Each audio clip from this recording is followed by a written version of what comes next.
Disclaimer. This video is meant to supplement a video by Sean's Crafts. If you haven't seen that video, go watch it now, and then come back to this one.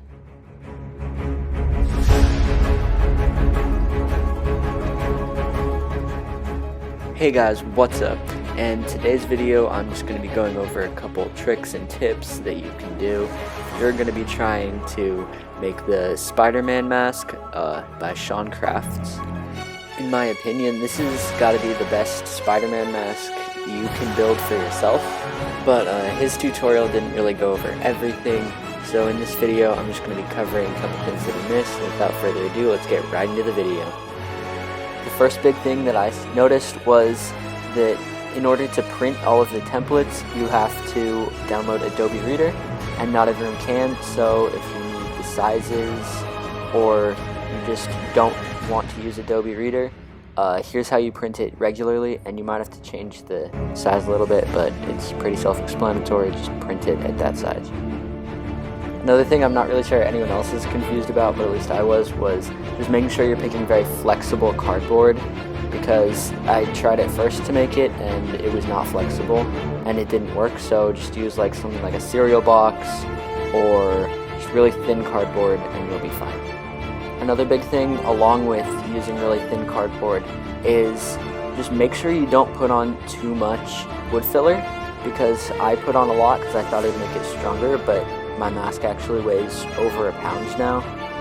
And I know some people would think a pound isn't very heavy, but if it's on your face, yeah, it's really heavy, and you can't breathe through that thing. Speaking of which, the breathability of this mask is really questionable, because I can't really breathe.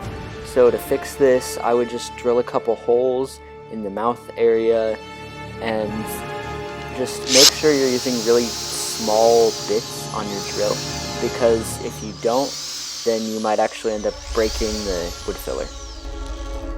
Just for the overall aesthetic of the mask, make sure you sand it down all the way, because if you're using thin fabric, it's going to show. I'm not really sure how he got the mechanism to fit in his mask, because for whatever reason the mechanism won't fit in mine. So I rigged up all of the ropes and it works, but I can't use the mechanism until I figure out how to make it smaller and still function. So there'll be a part 2 for that, maybe in a week or 2. And yeah, I'm not really sure about the mechanism. The fabric was actually a little too big for my head, so I added a strap in the back and just hot glued it on, and now it works fine. As for the color of the mask, it was a little bit hard to find. I ended up getting it at my local craft store, and I included a picture right here in case you just want to screenshot it and just bring it so you have like a reference point for the color. For the eyes, I know he used perforated vinyl, and I don't think there's anything wrong with that.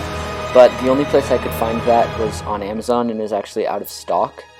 So instead what I used was I just cut up a net from some old shorts and laminated it, and it works great. If you have any questions or just need help making this mask, then make sure to put it in the comments and I'll try to reply, get back to you.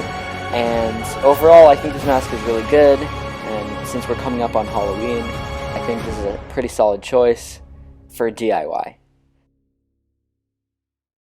But anyway, thanks for watching, guys. Hopefully this video helped you a little bit making your Sean's Craft mask, and make sure to like, subscribe, and smash that notification bell, and we'll see you guys in the next video.